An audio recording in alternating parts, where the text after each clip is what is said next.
She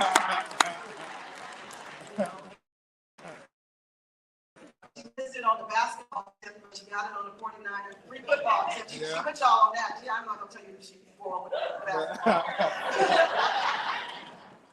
But that she has done a tremendous job leading and building and setting up the Dreamkeeper Initiative in a way that I don't think anybody else could have done. Forever grateful for her talent, her genius, and her creativity. Please give it up for Dr. Saida, ladies and gentlemen.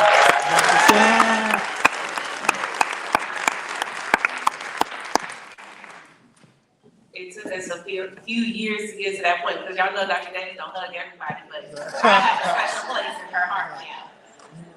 Good morning. Good morning.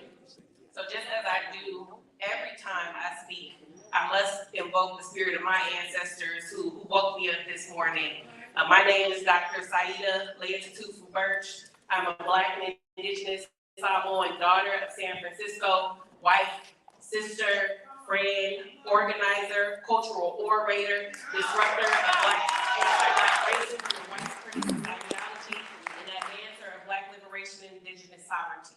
Why? Because Black liberation is possible in this lifetime. So just as Langston Hughes asked what happens to a dream deferred, we're in a moment where we can ask what happens to a dream realized. I can wake up on a Thursday morning and be in a room full of Black beauty, Black brilliance. I can stand before you today and experience a moment where this event has grown exponentially. We are at the 3rd annual Dreamkeeper Initiative celebration. You may remember 3 years ago, we were at the public library. Last year, the Commonwealth Club.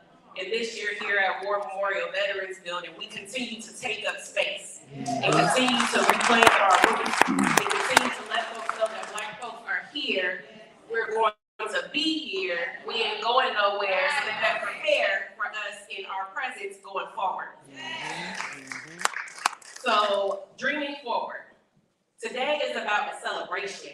It is about an experience. We want you to experience all of the investment that Mayor Breed has put forth, has dedicated. We want you to experience the labor of love, because y'all, this was a labor of love today. But we are excited to have you all here. And of course, I want to express my gratitude first to San Francisco Black community. Without y'all, without the Black community advocating, showing up day in and day out, holding us accountable to do this work, we would not be here. I would not be here. So thank you specifically to Black folks in San Francisco. And thank you to our allies and accomplices as well. To the 80+ organizations, some of who was referenced earlier, thank you for your day-to-day work. We know it's not easy when those mini grants don't go out on time. We know it's not easy when stipends don't get paid, but that is a labor of love and a testament to the commitment of the organizations that are rooted in this city. I want to thank our Community Accountability Committee, which is an external body, so folks who continue to hold us accountable and operationalize a feedback loop so that we can always improve. The Dreamkeeper Initiative is about continuous learning and improving and growing as a testament to this group. And then I want to thank specifically our departmental partners. So while the Human Rights Commission serves as the lead organization or the lead agency for this work, sets the strategy, mission, and vision, there are a whole host of departmental partners who are listed here: the Adult Probation Department, Arts Commission, the Department of Children, Youth, and their Families, the Department of Early Childhood, the Department of Human Resources, the Department of Public Health, a whole lot of departments, y'all, the District Attorney's Office, the Fire Department, the Mayor's Office of Housing and Community Development, Public Defender's Office, and the Office of Economic and Workforce Development.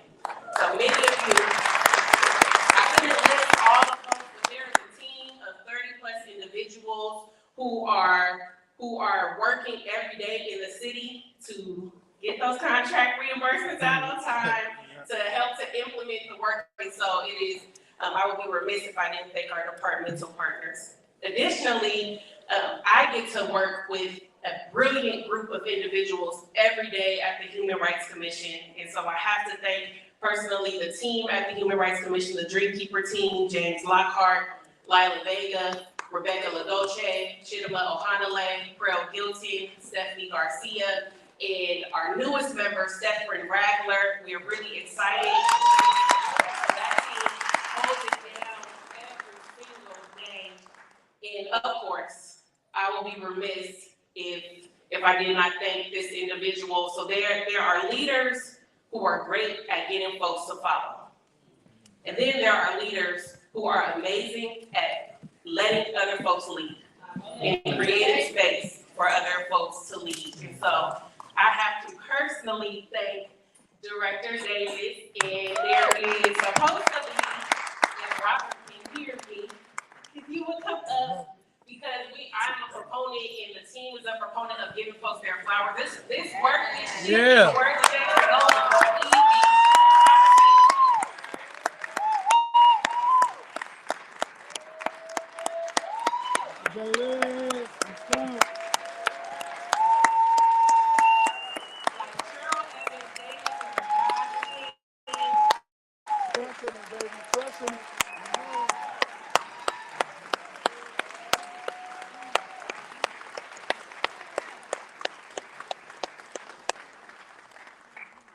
We will share tears later, but for now, I just want to say thank you. Thank you for trusting me, Dr. Davis. Thank you for allowing me to be as creative as I am and for pouring into me for these last couple of years. I so appreciate you. So why are we here? You may remember a couple of years ago when Black folks organized on the heels of the murder of George Floyd. There were companies and cities alike that said Black Lives Matter. And I did a lot of talk, but they wasn't walking.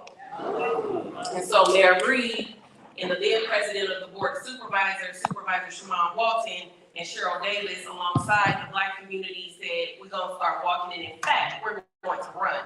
No time for planning, $60 million a year, make it happen. And here we are today. So that dream is realized, that happens to be dream realized.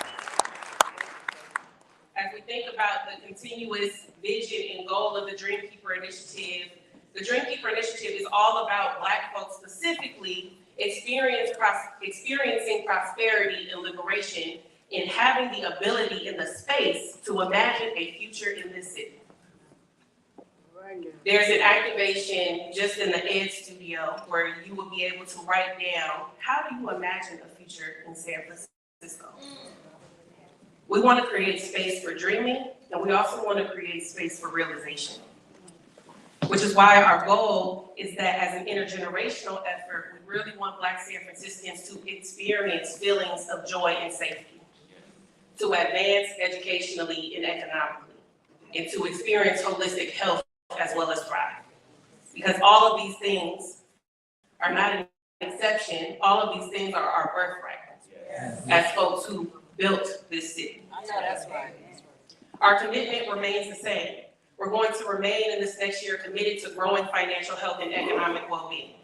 We're going to remain committed to providing access to socially relevant social, emotional, physical wellness activities. I want to thank our mental health practitioners who are in the room. I want to thank our community healers who are in the room.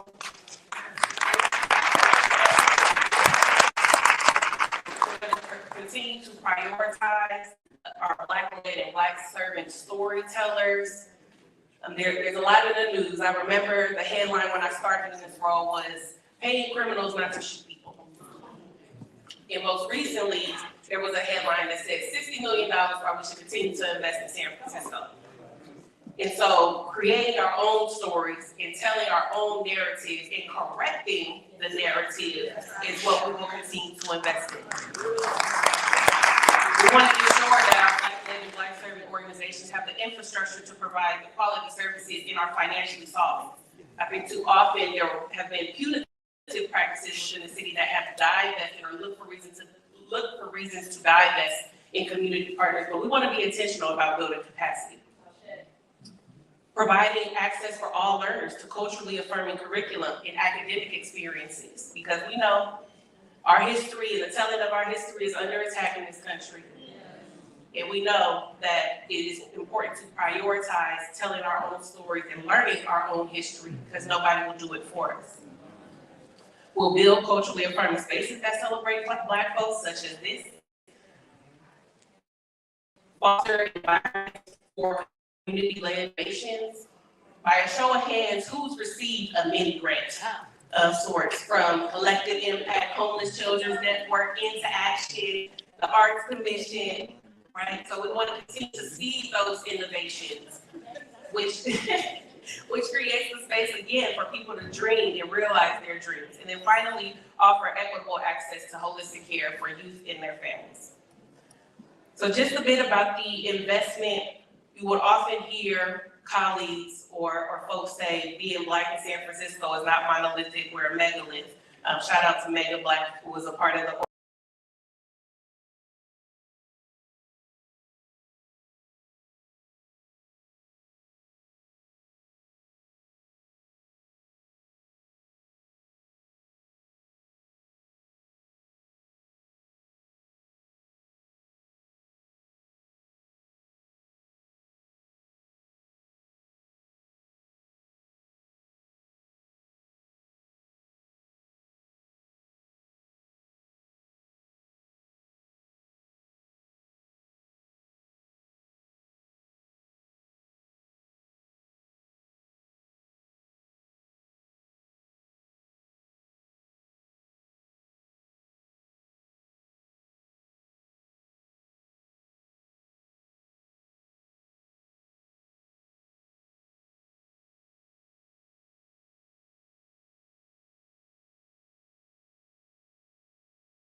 Anika Harrell, and in partnership with us, we've exponentially grown Black homeowners in this city.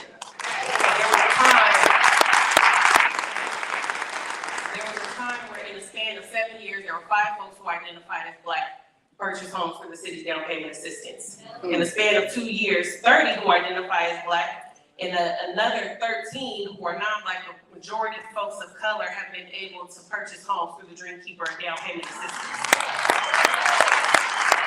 Again, intentionality. So what happens when a dream is realized? Education and enrichment will continue to foster learning spaces for our lifelong learners. But just a few numbers for you to share. Students enrolled in educational programs are continuing to grow. Over $1 million in funding for access to post-secondary education has been granted to our students. Nearly 200 of whom have enrolled in post-secondary education. That is both university, four-year college, two-year, and vocational. So really excited about the strides that are being made in education. Culturally affirming spaces. I see Rodney in the room with San Francisco Bay Area Theater Company. So continuing to invest in the arts. And speaking of arts, all of the artwork was done by Devin Wright, a brilliant artist. And so we wanted to invite that arts and culture. We wanted to be intentional today about how we're making investments in arts and culture, not only as a way to feel good, but as a way to heal, as a way to continue to progress, and as a viable career opportunity. Health and wellness, so thank you to our partners. Thousands and thousands of meals and people reach with access to high quality food. If you haven't been to Booker T, for example, on a Friday, you walk in, it smells like fresh broccoli, it smells like greens and kale. So that is just one of the many organizations that give out the produce, the fresh produce. Our mental health practitioners, again, and then making sure that folks are permanently and stably housed. And then finally, capacity building. The one thing that I want to highlight on this capacity building and being intentional is in that yellow box, you would note that there were organizations, 34 out of 43 organizations reported an increase in funding ranging from $5,000 in their organizational budgets to $1.2 million in organizational budget. And so what that means is there is an organization who went through the capacity building efforts of the Dreamkeeper Initiative and has grown their organizational budget by $1.2 million. That should be celebrated. And so we're going to call that out. And finally, our community innovations. Over $3 million granted to seed ideas. Specifically to say, you know what? We want to fund your dream. We may keep it real, like some of our mini grant organizations may have a real conversation, but this is to say your dream is not impossible. What happens to a dream realized? And as we know, most people, or most organizations are using mini grants for basic needs, to get basic needs to community members. And finally, the youth that we support in Brighter Futures, continuing to work with our young folks, continuing to invest in the holistic family work. So as we think about the year ahead, we'll continue to enhance our community engagement and partnerships through the office hours like I shared. We'll bolster our data, research, and evaluation to remain a learning organization and an organization that is committed to growing. And then we're committed to initiative sustainability.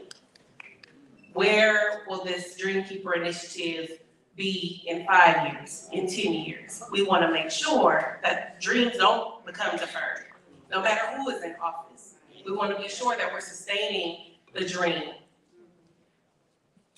And so I invite you all to take a look at this Dreamkeeper pledge. And as I wrap, this is also in the Ed Studio. But the Dreamkeeper Initiative and participation in it is like a lifestyle. Right. It is a deep-rooted commitment to say, we love Black folks, we're going to stand by Black folks. If you're Black, if you identify as Black, you're going to celebrate yourself. We're going to acknowledge every win, no matter how small somebody may think it is. We won't quantify our dreams, and we will work together to collectively realize our dreams, because when we do, we can experience collective liberation. And so, just to wrap up, I'm looking forward to an amazing day. We're going to invite musicians up. We're going to have some amazing panelists about the history of San Francisco, about cultivating land and reclaiming our land. In the Ed Studio, there are vendors there. Some of the vendors that we supported through the Dreamkeeper Initiative where you'll be able to purchase products from them. There's also a bookstore where you can experience some of the titles. And in my bag experience, so we got a lot of cool things, really, so that you can engage with the space. At any time, you can walk across the hall to the Ed Studio and come back in here, and then we will wrap the day with a keynote from Dr. Bettina Love. So again, my name is Dr. Saida Leah Tatusu Birch. I want to thank you for dreaming and have a great day.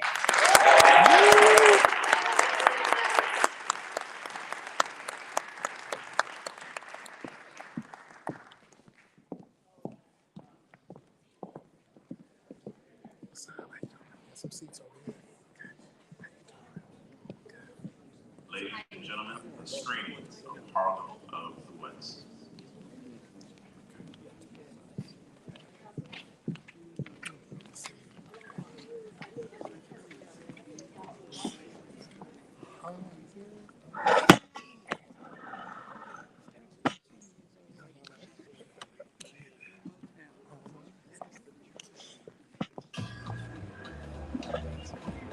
There's no way you can talk about San Francisco without talking about the Harlem of the West. I remember just walking up and down those streets as a kid. We had our pool halls, we had our movie theater, we had our hotels, restaurants, record shops. Someone brought me on a Friday night in 1964, and it was jumping. It was incredible. Everybody was like dressed to the nines. San Francisco Black culture, I believe, is going through an evolution. I see it evolving into something more connected with our history. A friend of mine reached out and she said, I have access to those photos from the book Harlem of the West. Do you think it's something you want to showcase at the studio? And I'm like, absolutely. She reached out to one of the curators of the book, Louis Watts, and he saw the gallery and he thought it would be a great place for his images. So this is actually an amazing photograph. This was taken by David Johnson in the late 40s or early 50s at Post and Fillmore, a block from here, looking south. This is in the basement of the Booker T. Washington Hotel. And if you see, there's Ella Fitzgerald with her gloves nicely folded over her purse. And I love the Argyle socks of this dude in the front as well. I don't know if all the people taking these pictures knew they were making history, but it's funny how much is revealed in almost all of it.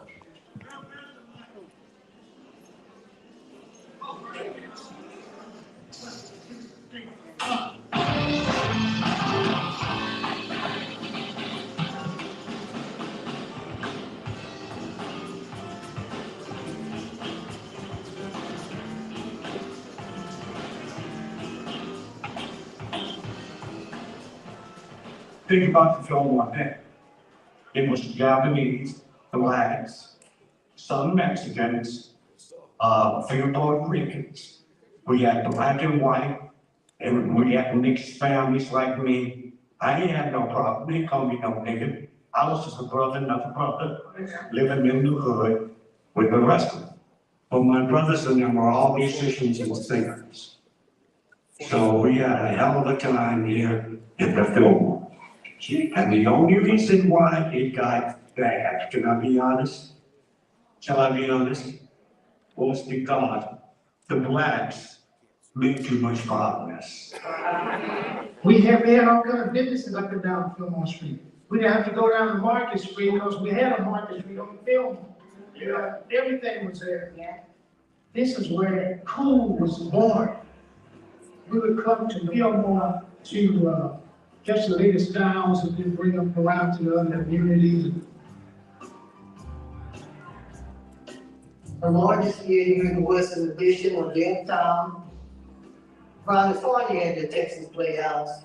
So we had a lot of activity or maybe more. I was too young to go up the stairs to Bob City. But I did hear a lot of music on the stairway.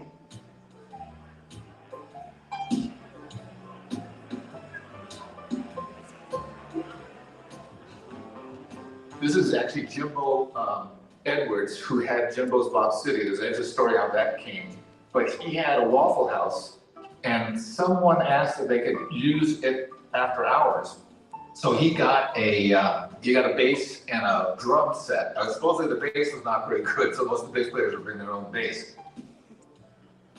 The whole scene and the mixing of the races, people socializing together. It originated in the Barbary Coast. That's where Jimbo got his first restaurant. And they allow us to integrate down there and have our music. Other parts of town that was segregated. There's both subtle and overt segregation. African Americans in some venues were not allowed to play east of Van Ness. This is Jimbo's, probably about 4 in the morning. Get the idea of the vibe. It's funny though, in the photographs, the space looks a lot bigger than it is. When you see the space, it's very small. But this is actually Duke Ellington's sax player. It really was a gathering place where local musicians could test themselves against people that have international reputations.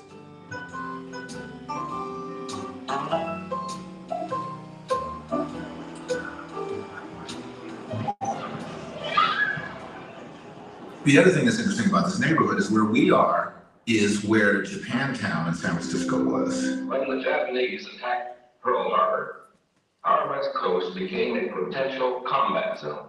Living in that zone were more than 100,000 persons of Japanese ancestry, 2/3 of them American citizens, 1/3 aliens.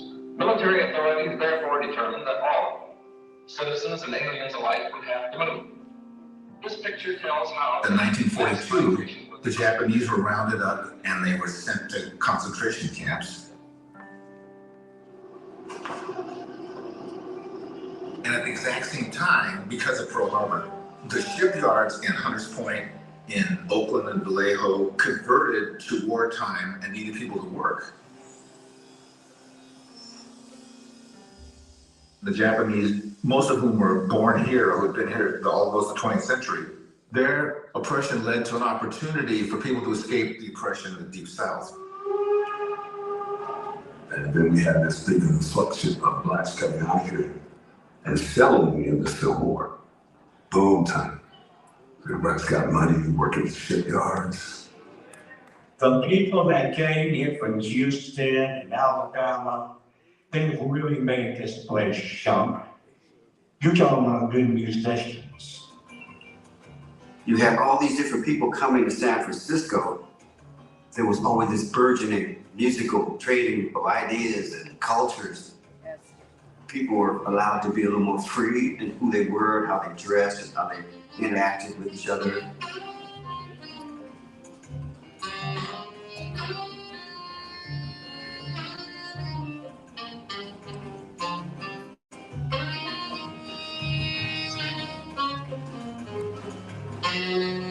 Leola King, she was a realtor and an investor.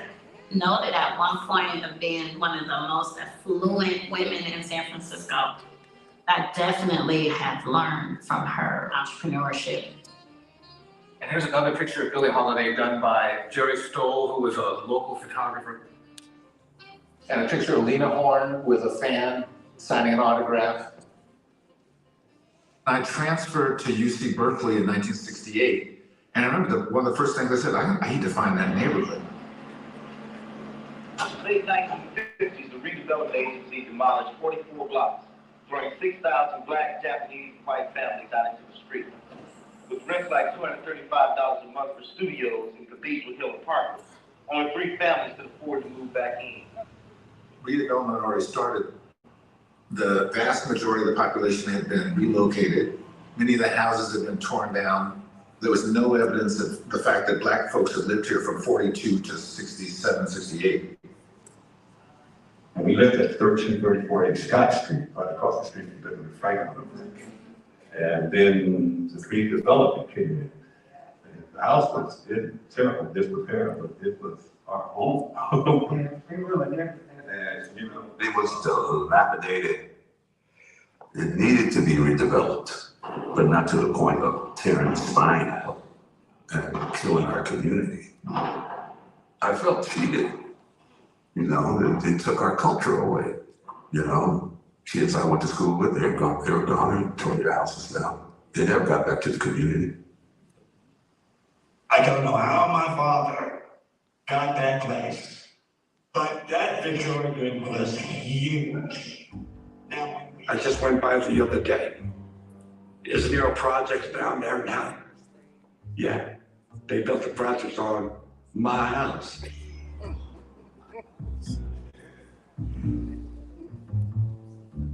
God I was able to survive, resisted, the best way I can. It was difficult. I made sure my family was still able to live in the neighborhood and raise my children back there on Southern and Western.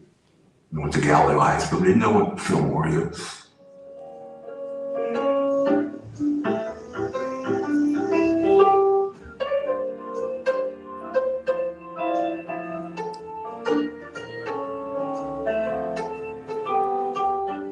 In high school, I started exploring Fillmore, and I think the Visadero at the time might have had a jazz club. And I would go in there and just watch these musicians, some of which were like Sam and Charles, see them around all the time. Sam knew a lot about the history in the Fillmore, and he started taking me around and showing me kind of how it was back in the day. We have 3 or 4 generations of us there. And we're still here today. Corey's got his beautiful family down there, and we represent the music of today.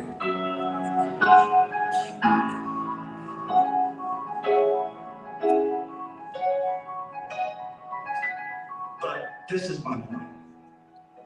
You never should change a neighborhood. Now they're asking Black people to come back. If you have money. If you have money, but we can't afford to come back here. As good as my band can play, you heard a little of it. As good as they play. I haven't played on Fillmore, and I was born and raised here for the last 20 years. I played here 20 years ago. Wow. And I'm one of the best bass players around here. Yes, you are. It's really time for us to really stand up. That's why, people, we need to demand that these vacant buildings that they have, that they be given to eminent domain. Let's cause eminent domain for us. Just like the sister's got this gallery here. This is beautiful. When I came in here, just blew my mind. People from the community coming in and they're really pointing like, that's my uncle or that's my great grandfather. And it's like, oh, okay, so these people really existed. And this really was a thriving community full of Black people, business owners, homeowners, professionals. It feels good to know that. You feel like there was a sense of camaraderie and respect and love. And I think we're building towards that as well. But just as long as we don't forget that, then I think it can keep going. I think it can keep going. Yes.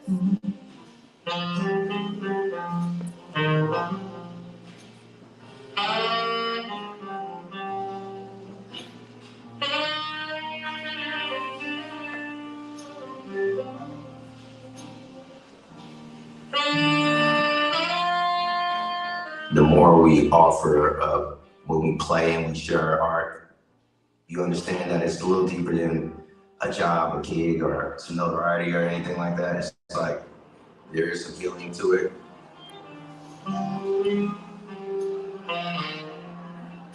That idea of remembering is really important. This triumph of all these people that came from the segregated, economically depressed South and made something of themselves with this opportunity.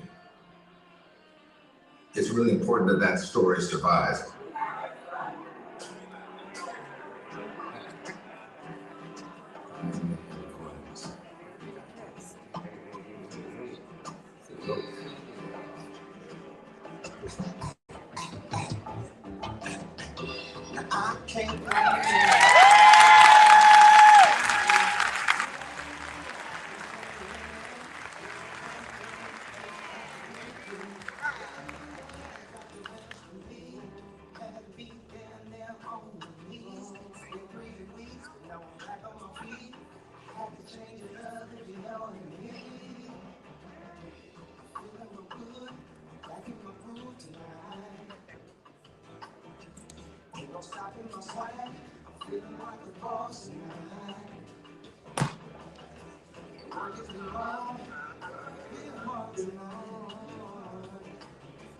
Now I'm feeling myself, I'm getting off the shelf tonight. can't blame you for getting on up in the face. Saying this and doing that, but I'll be really sometimes feel this great. It's time to make change. Things that you won't change. Now it's been 4 months and now I'm giving love.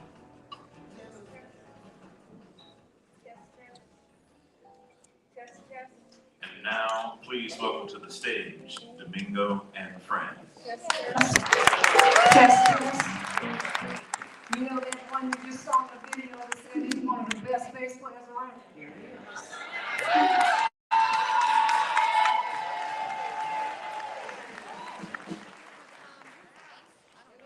They still won't hire us on film one.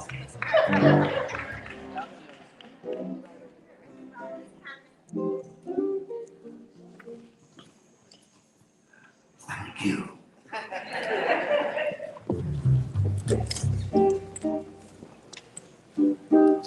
They're gonna have us come in and go out, so you guys can do your talking.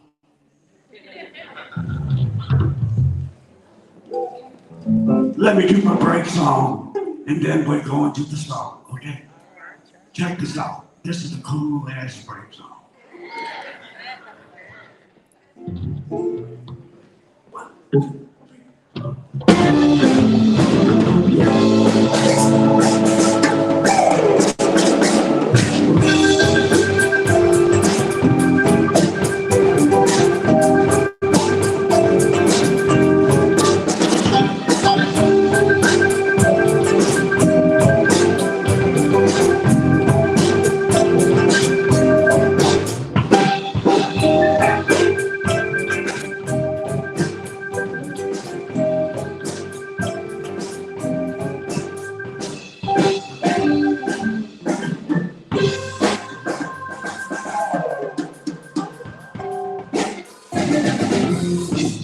And he wrote it too.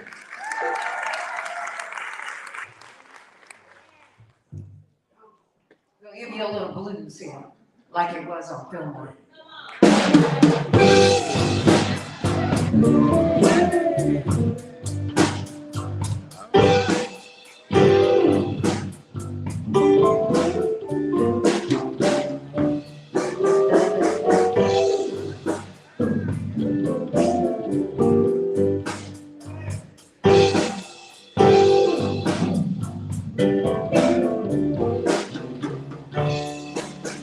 Everybody's jumping,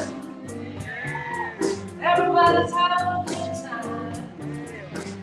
No one's going through my mind. Everybody and you go.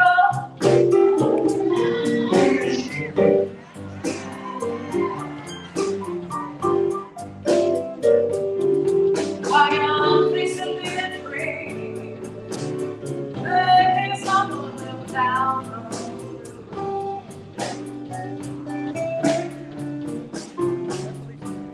Cause no, I don't get how much moments now.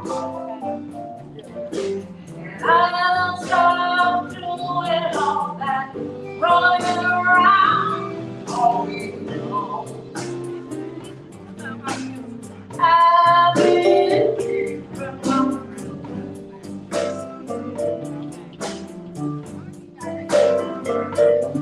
but I'm looking for you.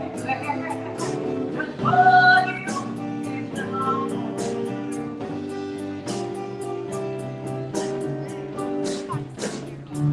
Now I'm walking through.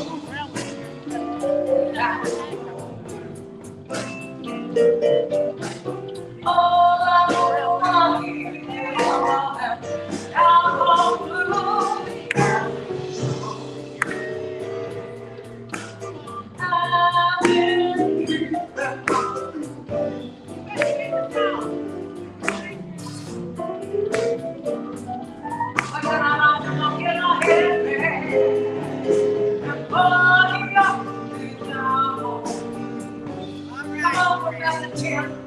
want you to play your keyboard.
goes back. And on the drums is Mr. William. He used to be our baby in the group, but he isn't anymore. He's old like the rest of us. And then we got Tim Watt on guitar, and he actually is a professor. Keyboard. And then on guitar, like I told you, Tim joined us when he was 18, and he's been playing with us ever since, and he is a doctor of what he does. And of course, you guys have seen Domingo and saw him on the video. Just like he said, he still plays better than anybody on the street. There you go. All right. And then he comes from a musical family, just so I put it out here. I don't know how many of you have heard of Sugar Pie DeSanto. Yes. Okay, there's a family of 11 of them. Sugar Pie was the oldest, he was the baby. So there's only 3 of them left now, but still got that talent. That's Miss Lorraine Valentin, my wife.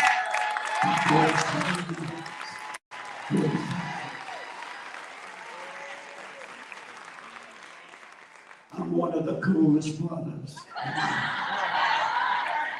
If you notice, everybody dressed back then. I don't know what happened to people now. You guys are wearing raggedy jeans and shirts and even to this day when we go out, my husband and I dress.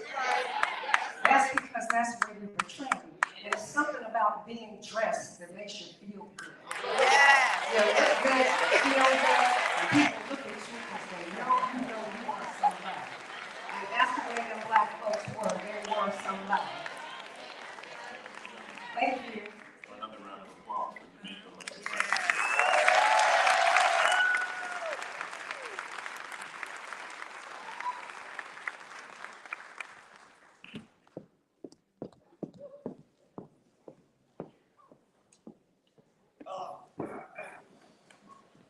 Thanks.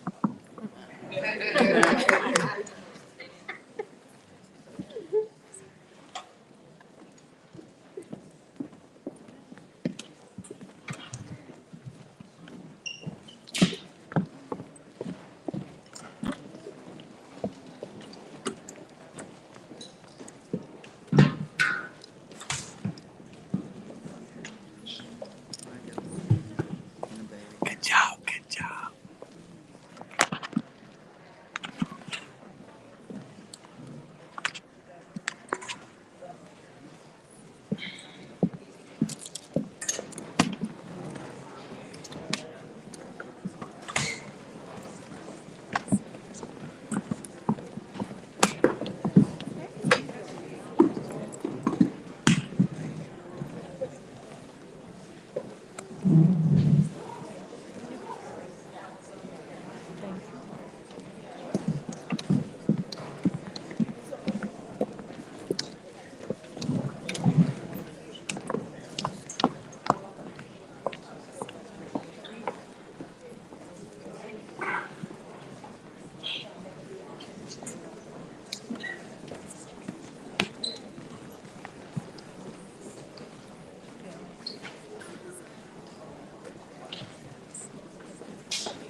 Well, give it up one more time for Domingo and friends.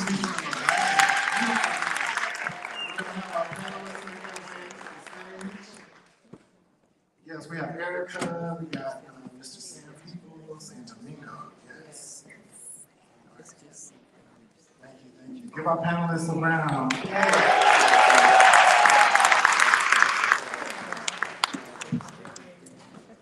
Also, I wanted to thank Citizen Film for that beautiful film, The Harlem of the West. All right, and we got our other 2 panelists coming. They'll be here shortly. All right, so I just wanted to start off by saying my name is James Lockhart. I am the program coordinator for Health, Healing, and Wellness with the Dreamkeeper Initiative. so happy to be here today to moderate this esteemed panel. San Francisco is a city renowned for its cultural diversity and artistic vibrancy. This has been a melting pot for the expression of Black art and music throughout its history. In this discussion, we will explore the captivating journey of Black creativity in San Francisco, from its roots to the present day, highlighting the impacts and contributions that have shaped the city's cultural landscape. All right. Well, welcome. I'm going to have our panelists introduce themselves, and we can go ahead and start with Mr. Domingo Valentine. Bring it up some. No, I sing all the time, so I'm a little hoarse. So I'm Domingo Valentine. I'm Black and Filipino. We were raised here in the Fillmore. I was born in 1943. I'm 80 years old. I just made 80 years old.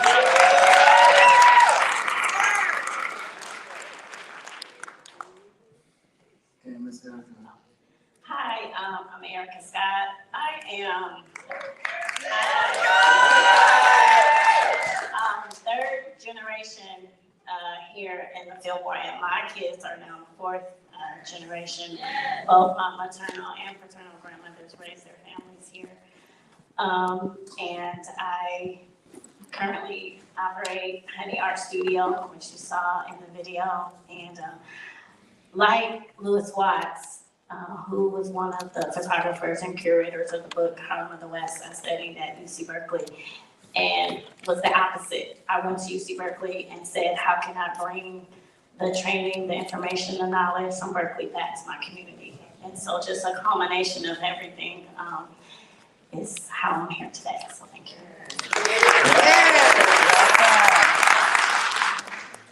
And again, my name is James Lockhart. I'm the program coordinator for Health, Healing, and Wellness with the Dreamkeeper Initiative, and I'm so happy to moderate this esteemed panel. Let's go ahead and dive into it, and I think there's some people who will be here soon. So, first, how does Black music serve as a vehicle for cultural affirmation?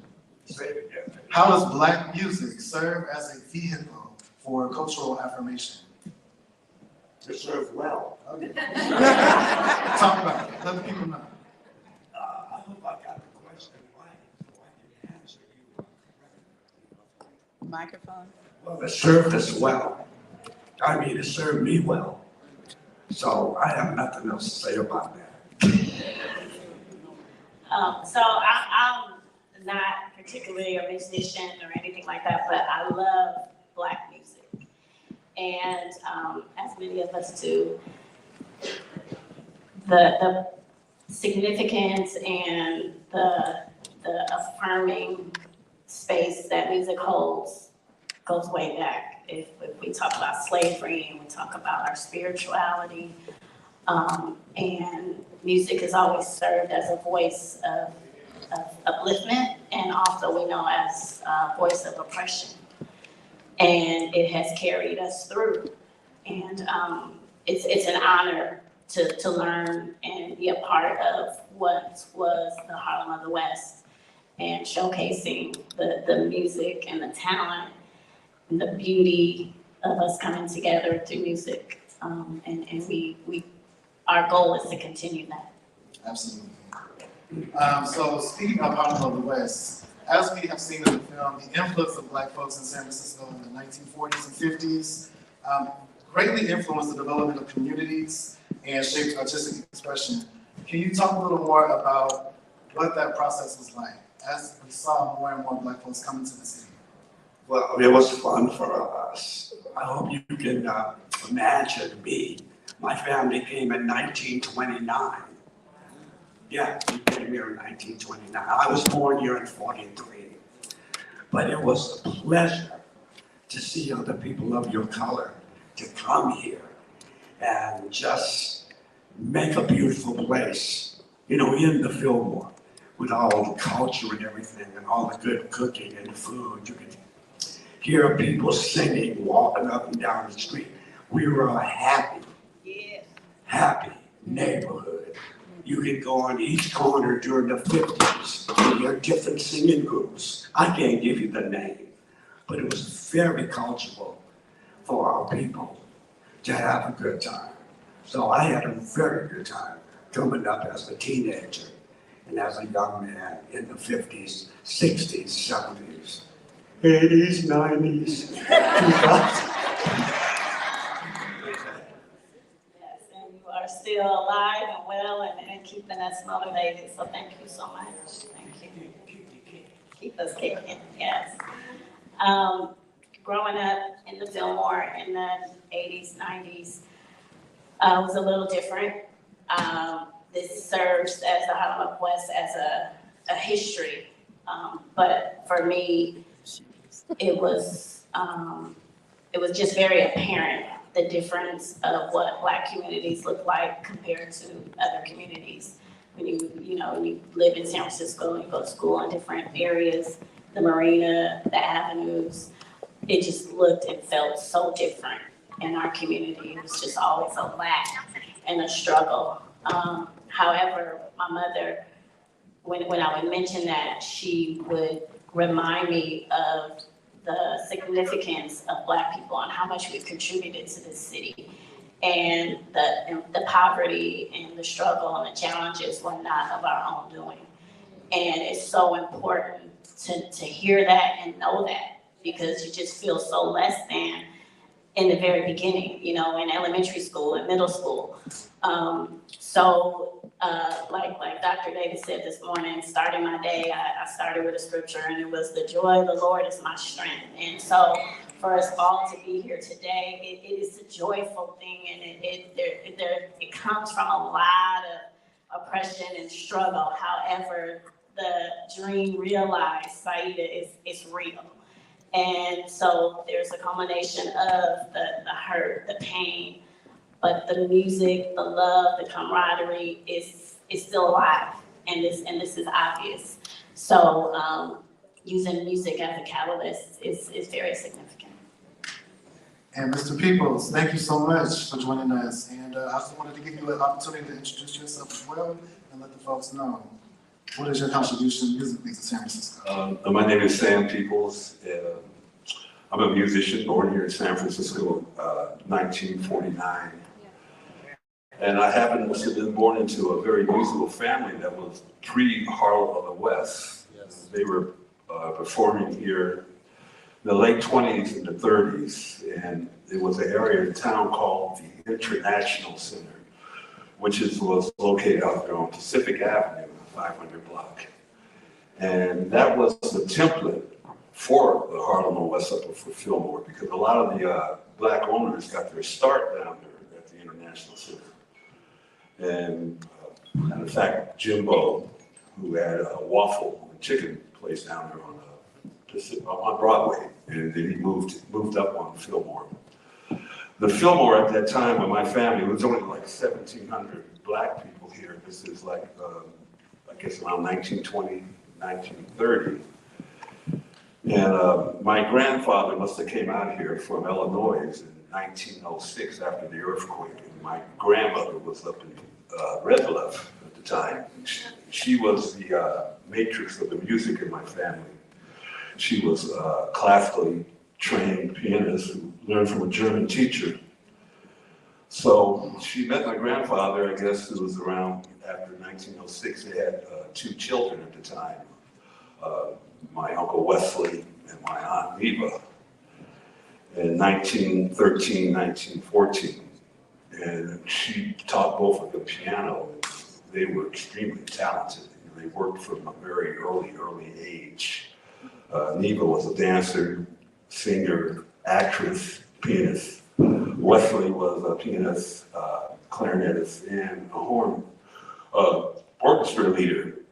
And he got the start. He started Eddie Alley, Vernon Alley, and Earl Watkins. They started with my Uncle Wesley's band.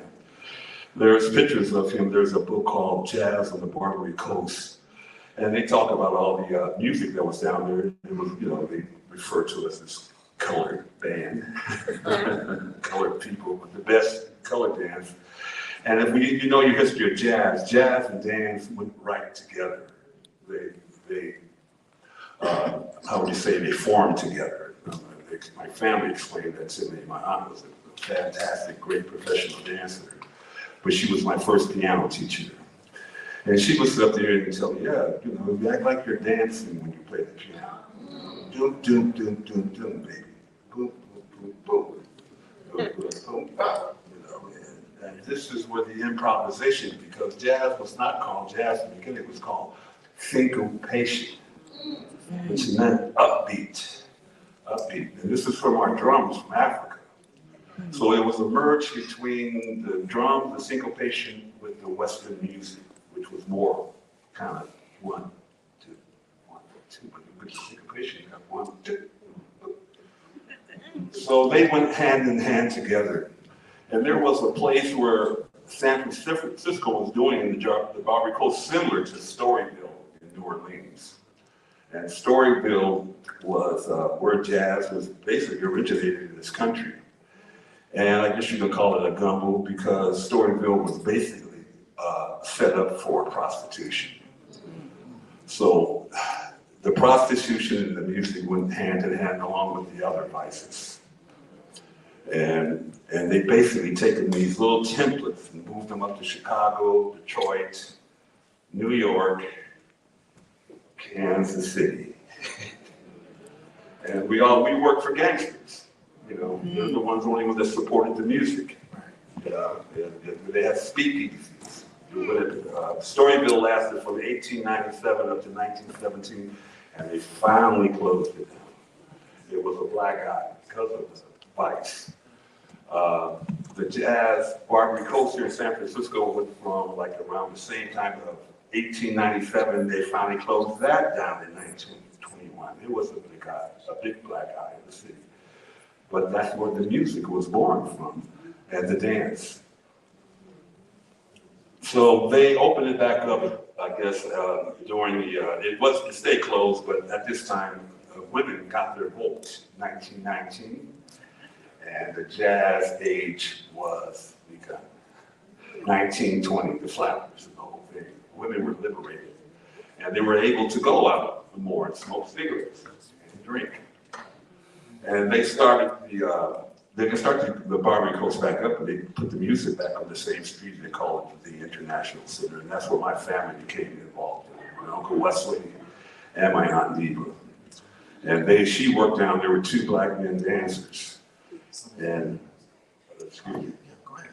Yeah, and my You also brought up, real quick, you brought up the improvisational roots, right, of jazz. Yes. And so we want to talk a little more about how does that shape the development of R&B and hip hop? So like more contemporary, how does that, the roots of black music shape today's music? Well, the styles were basically blues. In New Orleans was blues. And then there came the vaudeville music, the 32-bar chorus music. And what the blacks did, they syncopated the music. They just made it more dancing. Before they were doing the 1-step, 2-trot, 5-trot. But through our people, the dancing became more complex. And it's a very interesting question because what happened, the jazz music and the dance stayed together all through the 20s, all through the 30s, and something happened in the 40s. It went away. The dance wasn't there with the jazz, and when the groups went down to 3 and 4 pieces, and it became more of like a parlor listening to music. Thank you so much. Thank you. Mr. Valentine, so would you also like to talk a little bit about the roots of jazz and how that has impacted today's R&B and hip hop? Say that again. So the roots of black music, jazz music, blues. Microphone. Talking to the mic.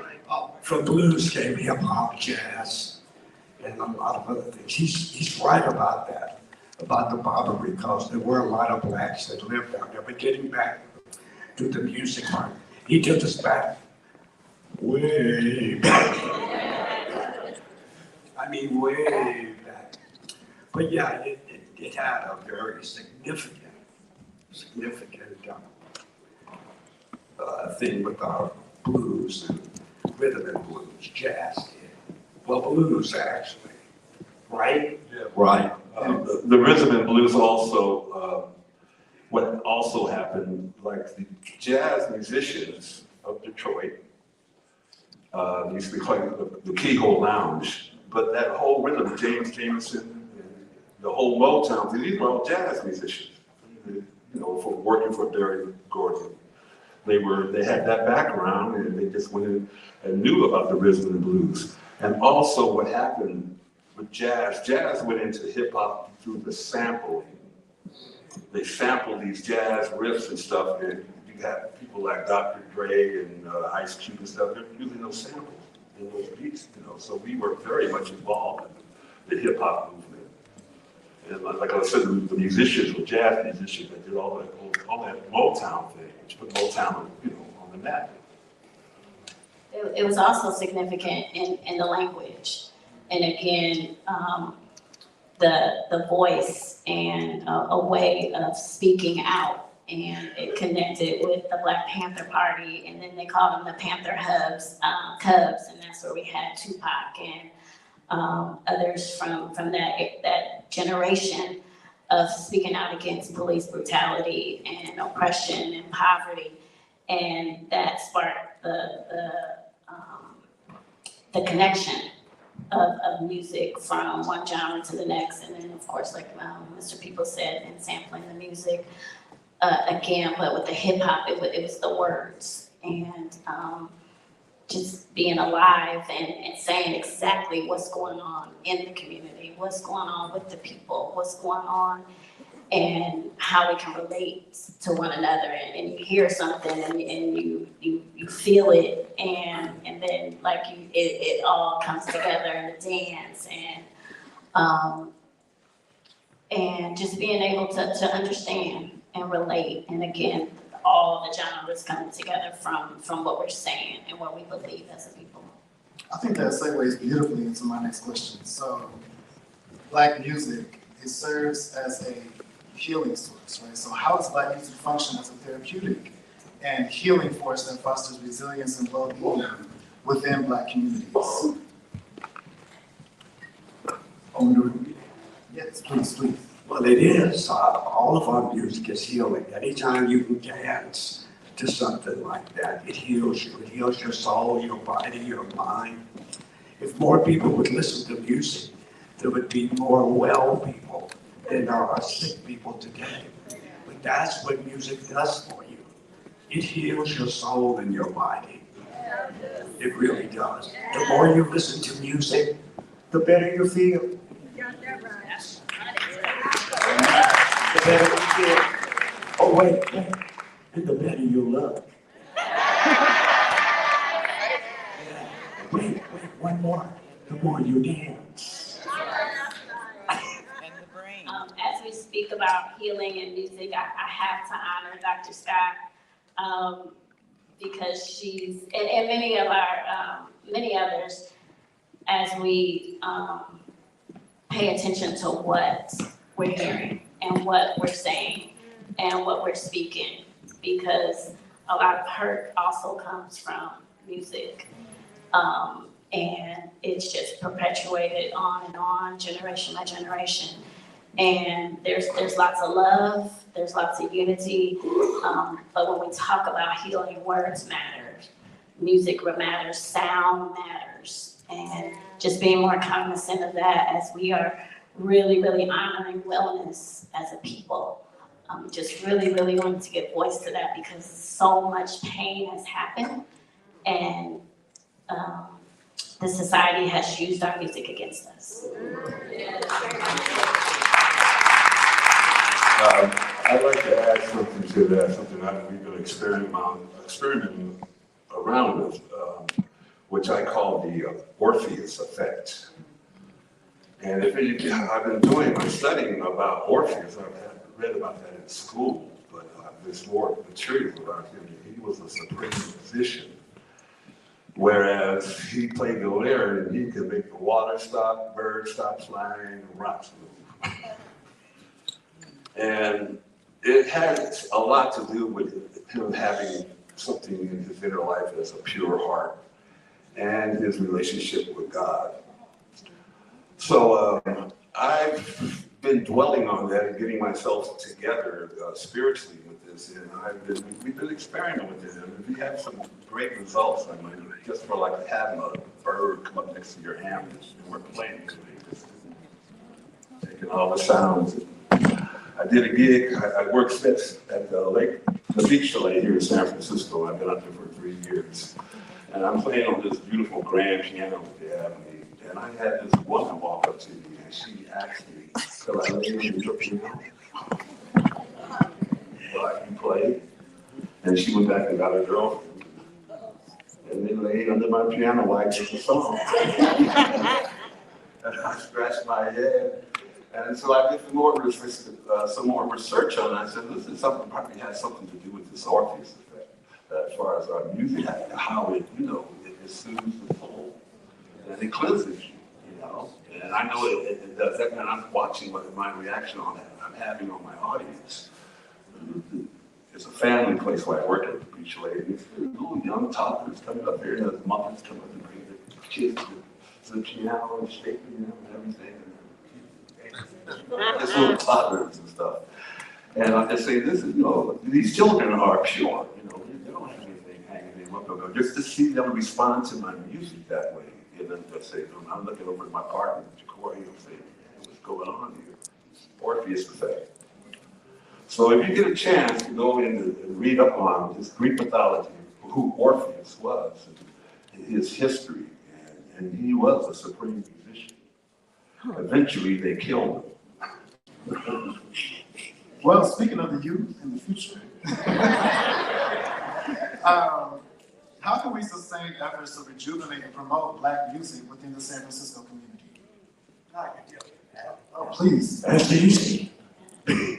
Build more clubs, hire more bands. You feel better about it.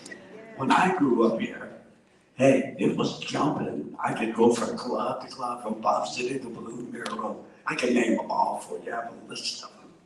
It was always some place to go to make you feel better. You feel me? That's what's wrong with San Francisco. If I had the money, I'd open up my club here in San Francisco.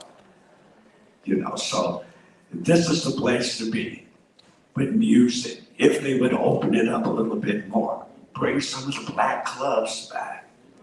You know what I'm saying? I'm not just bring it back. I just want to say this. You can't take the color out of life. They need that here in the city. That's what makes us different from every other country. If you go to China, I've been to China, if you look, it's just a sea of Black hair. That's all you see, just a sea of it. Here, you get a better choice of looking at different people, seeing different cultures, listening to different music. That's what the Fillmore needs, more music. It's simple. Everybody tries to make everything, huge and so important. It's not. All you gotta do is just build it. People will come. They will come back. You feel me? It's not as bad as you think it is. All we need is some brothers with some money. No, really, think about it. We build these clubs, and I've known this brother forever. Then him and I have more jobs. Right? Yes, so definitely to echo, more clubs, more businesses, more opportunity. My mother operated her own business for 25 years in the Fillmore. She hired probably all of my friends at some point. There's just significance when there's economic development, when there's business development, when there's cultural affirming spaces. And so to continue that for generations to come, places and opportunity as it relates to economic and entrepreneurship. Yes, Samuel. You're very right, Domingo, about having the entrepreneurs. For your history, the one that was a big promoter for the music in our community was Charles Sullivan. I don't know if people have heard of him, but he was the man. He was the entrepreneur. He came out here in San Francisco in 1934, worked as a chauffeur and worked as a machinist and stuff, and endeared himself to a lot of the political people downtown, and was able to get the entertainment and the jukebox licenses for the various different clubs and stuff in the Fillmore. So if you wanted to have a group and play there, you had to go through Charles Sullivan. And he had the licenses, he had the Booker T. Washington Hotel and everything. He got the comedians in there and all that, you know, various other people. And it was paramount. He had the Fillmore Auditorium and everything. And eventually he was approached by Bill Graham, who came out here from New York, VI Berlin. And he took Bill Graham under his wing. And Bill Graham wanted to give his own shows. And Charles Sullivan said, well, you go downtown, man, and put your name on the list like I did. And get the licenses and stuff and everything. So I mean, if he's working with jukeboxes, I'm sure he's involved with gangsters. That sounds like mafioso to me. But Bill hung with him, and he would loan him his license so he could, you know, do various venues and stuff. And finally, in 1966, they found Charles Sullivan dead. There was a bullet wound in his side or somewhere with his own gun, and they called it suicide. But I think it had something to do with the gangster, in my particular opinion. And Bill Graham asked him what he had to say about it. He said, oh, well, he went and got himself killed.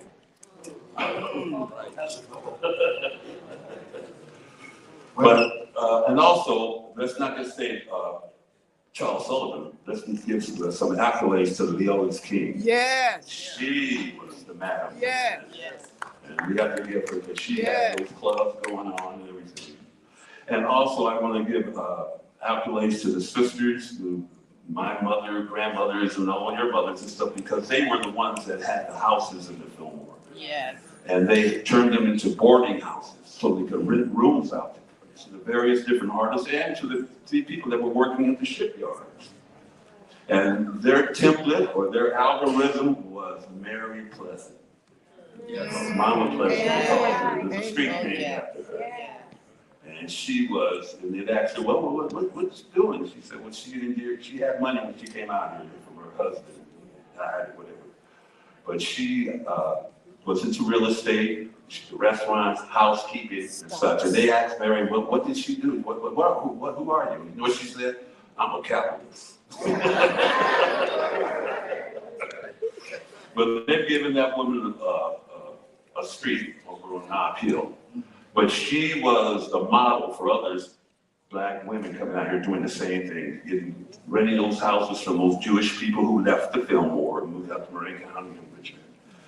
And the laws changed. So these houses were basically one family houses. So they changed the law where they could make apartments out of them. So our women, they rented the whole house and they rented the rooms out. And they also made meals. Food and stuff. And that's what basically sustained us in the Fillmore district, because it was basically Jewish people, the Japanese, and the black. Those were the three races that were in that whole area. And then you had a little offshoot of Mexican, Filipinos, so on and so on. But the Jewish people were moved up to the Fillmore after the earthquake in 1906, and they were in the South Market area. That's where they had their businesses at. And when all that burned down, they moved up on Fillmore with their delicatessens and their haberdasheries and stuff, and they would keep their stores open till 11 o'clock at night. So you know, and then you had this black population that came out here during the war, and that's the only place we could stay. So we stayed there in the Fillmore, and the Fillmore it blew up, and they took the Japanese at the time and they threw them in, the internment camps in 1940. So those spaces were open to us.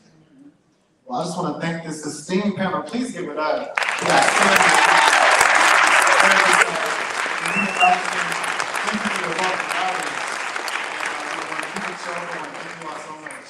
Thank you.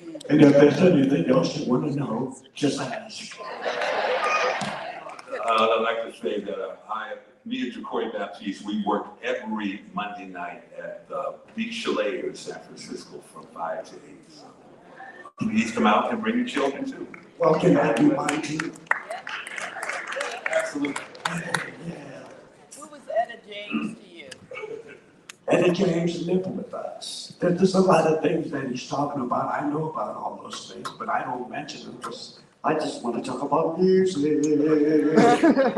But listen, I'm going to be at the Peacock Room here in San Francisco. Yay!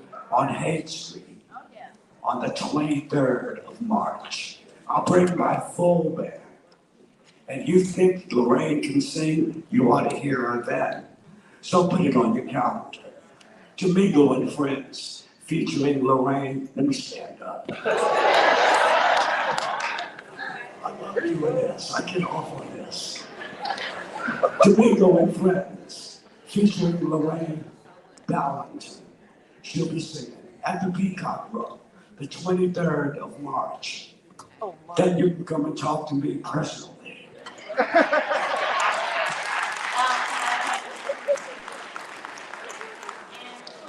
Come visit the fantastic exhibit that you've seen in the film. We are on Sutter Street, 1981. Sutter between Fillmore and Webster. That's Honey Art Studio. And you can join us tomorrow evening after the events here.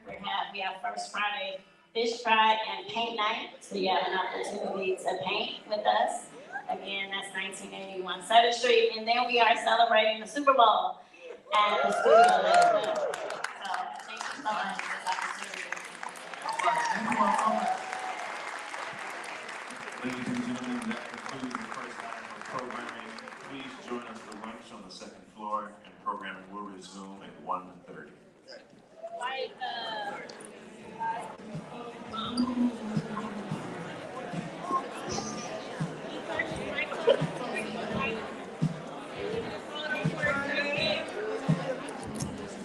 Say, hold on for a second. Can I get the microphone, please?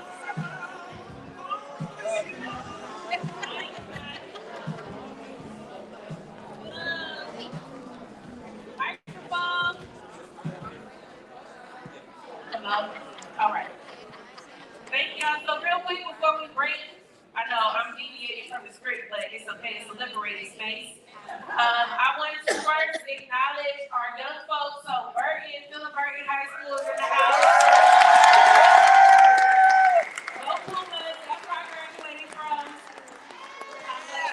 As we're preparing for lunch, which will happen on the second floor in the green room, I want to encourage everyone to head across the hall to the Ed Studio. There are a lot of amazing experiences from the Dreamkeeper Library to the In My Bag activation to vendors. Again, there are vendors who have their merchandise in there, as well as an opportunity for you to answer a prompt around the future of San Francisco. So lunch will happen on the second floor in the green room, but again, this is an intentional time to network, make connections, and experience what's happening in the Ed Studio. Thank you. See you back at 1:30. About a ticket, Michael Jackson. When we come back. Good, when I come back, okay. You can give it to me and then I will share all your So,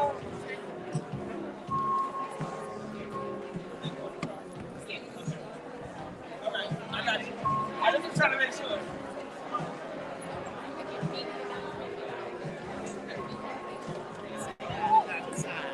okay.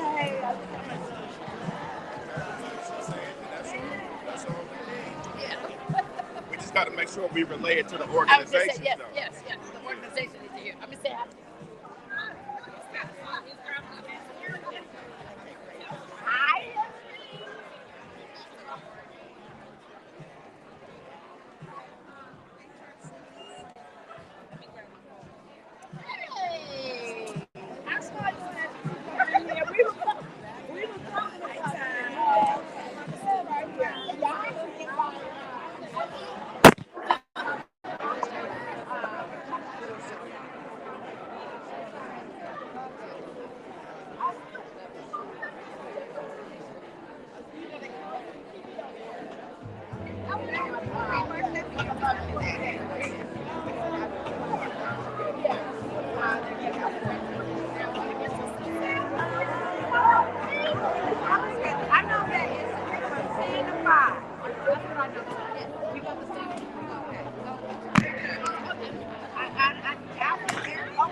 just have your stuff all in my way, though. You just knocked it all in me.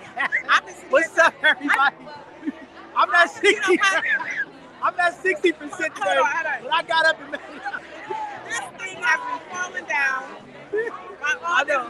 Excellence up in here. Black folks don't they don't stop. They And just I knock said, hold everything on, up. what is happening? Listen, Hello, everybody. This is a good experience. Dreaming forward to there is nothing but excellent. The first day to kick off Black History Month is very, very important. We're here with the Vice Commission. We're here with community. Some amazing stuff coming on. Come check out some of the Black excellence that's happening in San Francisco. We are looking forward to it. Hey, wait a minute. I want to taking a break. Give a shout out. No. I want to Don't be give a shout out to. No. It's not even about the hair. It's about the Black families, serving Black families. First weekend of March, we're having a beauty and wellness day at Jazzy Salon.